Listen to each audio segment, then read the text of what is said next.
오늘 하루도 하나님 은혜 가운데 안전하게 또 평안하게 살아가시는 한 날이 되시기를, 축복의 날이 되시기를 축원합니다.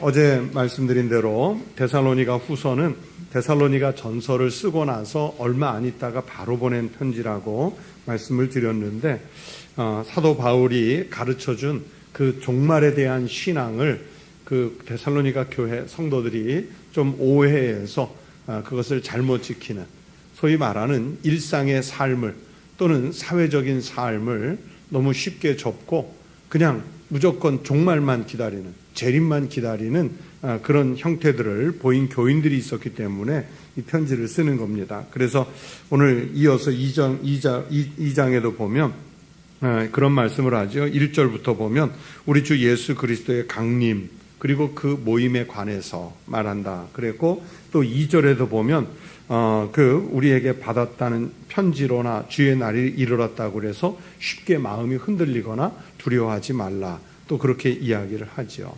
이제 이런 그 내용들이 계속 나오는 겁니다. 2장은 보면 1절부터 2절은 주님의 날이 임할 때까지 성도들에게 좀 흔들리지 마라, 미혹되지 마라 하는 말씀을 한 것이고, 3절, 4절에는 이제 주님의 때가 다가오면 어떤 일이 벌어질 거냐면 교회 안에 배교하는 그리스도인들이 생길 거다. 너희들이 지금 그렇게 재림을 열심히 기다리는 것 같지만 아니다. 그 중에 분명히 보면 주님을 배반하고 돌아서는 교인들이 생길 것이다. 출현할 것이다. 그러니까 이걸 배교자라고 그랬고 불법의 사람이라고 그랬죠. 이 불법의 사람이 올 것이다. 그 이야기를 하고 있습니다. 그리고 또 5절부터 8절은 그 불법의 사람들 또는 배교한 사람들이 어떻게 활동하다가 어떻게 멸망을 당할지 그 이야기를 이야기하고, 또 9절부터 12절은 불의한 자들은 종말의 때에 결국에는 심판을 받을 것이다. 그 하나님을 믿던 그 믿음을 오해해서 잘못 믿은 사람들 또는 그리스도를 부인했던 사람들, 그들은 마지막 때 심판을 받을 것이다 하는 이야기를 1절부터 12절까지 그렇게 차례대로 하고 있습니다. 그리고 마지막 13절부터 17절을 보면 이제 좀 다른 단락인데, 그러나 그 연장선상에서 주님의 재림을 소망하는 성도들에게 권면하는 말씀, 그리고 그 성도들을 위해서 기도하고 있다는 말씀을 바울이 주고 있습니다. 앞에 말씀드린 1절부터 12절까지가 주님의 날에 닥치게 될 심판과 멸망에 대한 예언이고 또 경고, 권면 이런 말씀이라면 13절 이하 13절부터 17절을 본문 삼으려고 하는데, 여기에는 이제 믿음으로 구원에 이를 자로 택해 주신 우리 하나님께 감사하자. 그리고 우리가 감사할 뿐만 아니라 그 은혜로 인해서 하나님께 영광을 돌리는 삶을 살자. 끝까지 하나님 영광을 나타내는 삶을 살자. 그렇게 되면 마침내 어떤 결과가 이루어지느냐? 우리도 주님의 영광에 참여하는 자가 된다. 여러분, 우리가 사는 목적이 뭡니까? 그저 이 땅에 살다가 그냥 평안하게 죽어서 그냥 하늘에 가는 것, 그게 단순한 목적은 아니잖아요. 기왕에 수십 년 예수 믿다가 우리가 천국에 간다면 하나님의 영광에 참여하는 자가 되기 원하는 그 소망쯤은 우리가 품어야 될 것 아니겠습니까? 바울은 그 얘기를 하는 거예요.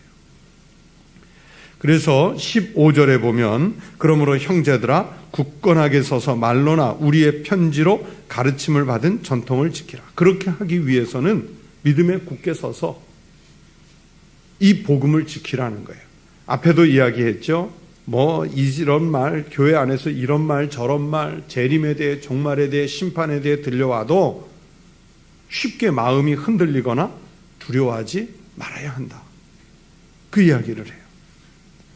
그래서 바울이 여기에서 13절부터 17절에서 말씀하려고 하는 그 영적인 오늘 우리에게 주는 메시지는 뭐냐면, 첫 번째는 하나님이 우리를 부르신 목적이 뭐냐?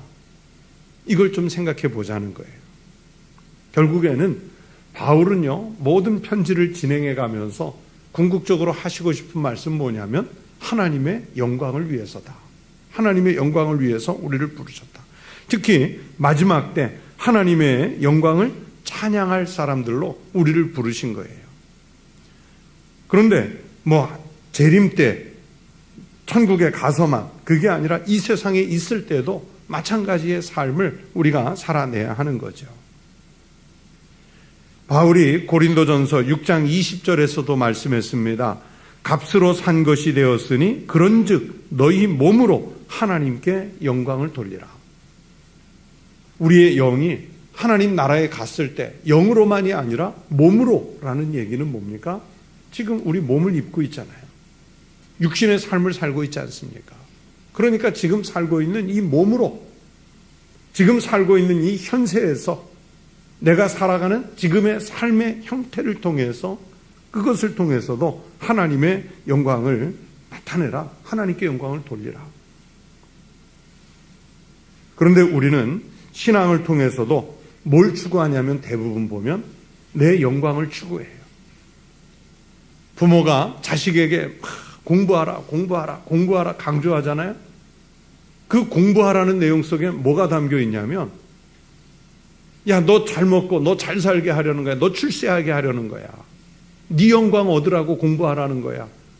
사실은 그 마음 갖고 자녀들에게 권면하는 거잖아요. 야, 너 돈 모아가지고 열심히 일해서 집 사라, 집 사라. 그럴 때는 뭐예요? 너 좀 편하게 살라고, 네 영광을 위해서 살라고 그러는 거야. 우리는 정말 알지 못하는 순간에 본능적으로 내 영광을 위해 살아요. 그게 신앙에까지 확장이 되면 어떤 모습으로 나타나냐면, 내가 예수 믿는 이유가 나 안 아프고 좀 나 평안하고 나 자식들 좀 잘 되고 우리 집 분란 없고 내 사업 잘 되고 나의 삶을 통해 하나님께 영광이 아니라 예수 믿는 신앙 행위라는 것을 통해서 내가 좀 평안해지고 내가 영광을 얻었으면 좋겠다. 사람들이 부러워하는 삶을 살았으면 좋겠다. 우리의 마음속에 본능적으로 그런 마음이 들어가 있어요. 그런데 성경은 그렇게 말씀하지 않죠. 우리 몸으로, 우리 영으로, 나의 삶으로 항상 우리가 먼저 추구해야 될 것은 하나님의 영광이에요. 그런즉 너희는 먹든지 마시든지 무엇을 하든지 다 하나님의 영광을 위하여 하라. 고린도전서 10장 31절에서 바울이 말씀하잖아요. 우리의 본능을 위해서 할 수 없이 하는, 그 본능을 따라 하는 아무것도 아닌 것 같은 먹는 것, 마시는 것, 이런 행위조차도 우리는 왜 하는 거냐면 하나님 영광을 위해서 하는 거예요. 너희는 먼저 그의 나라와 그의 의를 구하라. 그리하면 이 모든 것을 너희에게 더하시리라. 우리가 하나님의 나라와 하나님의 의를 구한다는 것은 결국 하나님 영광 나타내는 삶을 살라는 것이거든요. 그 하나님의 영광을 나타내는 사람들에게 부수적으로 따르는 축복이 이 모든 것을 너희에게 더하시리라. 하나님이 우리에게 필요한 것들을 채워주시는 거예요. 그게 직분일 수도 있고 직책일 수도 있고 명예일 수도 있고 이름값일 수도 있고요. 재물일 수도 있고, 하나님의 나라, 하나님의 뜻을 구하는 사람들에게 하나님이 그 삶의 결과로 주시는 거예요. 그런데 우리는 바뀌어가지고 하나님 나 부자 만들어 주시면 영광을 위해서 살게요. 나 높은 자리 올려놔 주시면 하나님 영광 위해 살게요. 우리는 바꾸어서 생각해요. 그런데 아니에요. 마지막 때가 다가올수록 우리는 하나님 영광을 추구하면서 살아가는 믿음의 삶이 되시기를 축원합니다. 그런데 우리 성도는 두 번째는 뭐냐면, 이 땅에서 신앙을 지키면서 제대로 좀 살려고 하면 영광이 오는 게 아니라 핍박이 와요. 평탄한 길이 열리는 게 아니라 고난의 길이 열려요. 예수 제대로 믿으려고 하면 그래요. 그래서 이 데살로니가 전서 그리고 어제 후서 하면서 계속 말씀을 드리는 게 뭡니까? 예수 제대로 믿으려고 하면 환난이 오는데, 그 환난의 때가 오히려 우리의 신앙을 제대로 확인할 수 있는, 확증할 수 있는 좋은 기회라고 말씀드렸죠. 그래서 그리스도인은 이 땅에서 신앙을 지키면서 살려고 하면 핍박을 받게끔 돼 있습니다. 심지어는요, 같은 교회 공동체 안에서조차도 그래요. 아유, 지만 예수 잘 믿나? 자기가 교회를 혼자 다 해? 자기만 말씀대로 사나? 누가 여러분 그들을 핍박하냐면 같은 교회 안에 있는 사람들이 핍박하는 거예요. 같은 그리스도인 형제 자매가 하는 거예요. 그래서 사도 바울은 이 데살로니가 후서 2장 앞부분에서 밖에서의 오는 배교가 아니에요. 안 믿던 사람들은 원래 안 믿으니까 배교할 것조차도 없어요. 누가 배교하는 거예요? 누가 불법의 사람이 되는 거예요? 여러분, 누가 이단으로 가요? 원래 사람들이 아니라 교회 안에 있던 사람들이 배교하는 거고, 교회 안에 있던 사람이 불법의 사람이 되는 거고, 지금도 보면 교회 안에 있는 사람이 이단 가지 교회 밖에 있는 사람이 이단 가지 않아요. 이단들도 누구를 노려요? 교인을 노리잖아요. 교인을.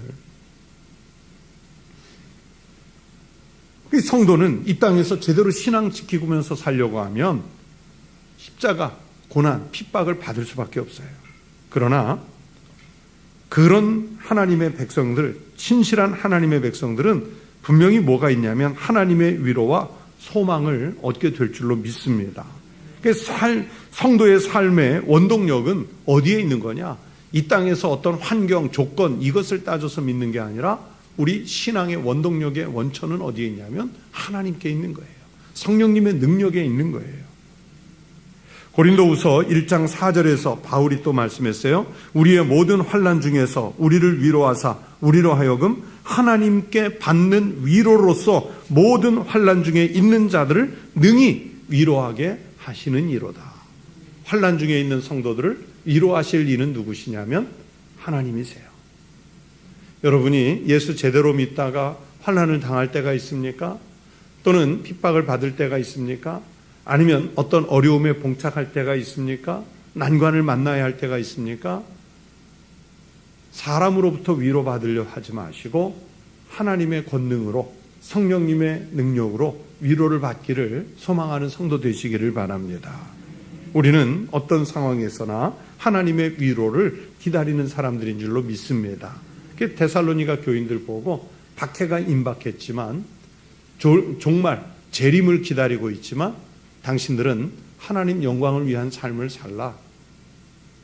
그냥 때로 뭉쳐가지고 일손 놓고 마음 놓고 재림을 기다리는 사람들이 아니라 자기 할 일 제대로 감당해 가면서 재림을 기다리고, 그리고 그 재림을 기다리는 중에 힘들고 어려우면 하나님의 위로를 기다리라. 이 말씀을 주시는 거예요. 오늘 2장이.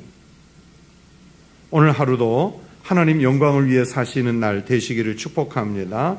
그리고 예수 믿으면서 하나님이 우리 성도들을 이 위중한 때 위로하시기를 주의 이름으로 축원합니다. 기도하겠습니다. 하나님 아버지, 감사합니다. 우리가 사는 믿음의 삶이 하나님의 영광을 위한 삶이 되게 하여 주시옵소서. 우리가 살아가는 세상 현장 속에서도 먹든지 마시든지 무엇을 하든지 다 하나님 영광을 위한 삶이 되게 하여 주시옵소서. 그러면서도 우리는 우리의 삶의 자리에서 하늘을 바라보며 주 예수여 어서 오시옵소서, 주님의 재림을 기다리는 그 하나님의 거룩한 성도도 되게 하여 주시옵소서. 그래서 나의 삶이 온전히 하나님께 영광이 되고 내가 살아가는 모든 이웃들 속에서, 세상 속에서 그리스도의 은혜와 덕을 끼치는 삶으로 살게 하여 주시옵소서. 하나님 아버지, 우리 성도들의 영혼을 지켜주시고 육신의 삶을 강건하게 보존하여 주시옵소서.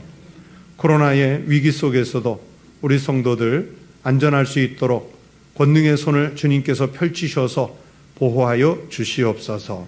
가족들을 지켜주시옵소서. 일터를 보호하여 주시옵소서. 교회의 예배와 또 이곳에서 이루어지는 모든 신앙의 활동들이 주님의 은혜 가운데 보호받게 하여 주시옵소서. 하나님, 오늘 하루의 일과도 주님께 맡기오니 저희들을 세밀하게 불꽃 같은 눈동자로 지켜주시옵소서. 이 시간 주님께 귀한 예물을 드린 손들이 있습니다. 하나님께서 축복해 주시고 그 삶의 터전에 하나님께서 더 많은 것으로 갚으시는 감동이 있게 하여 주시옵소서. 예수 그리스도의 이름으로 기도드리옵나이다. 아멘.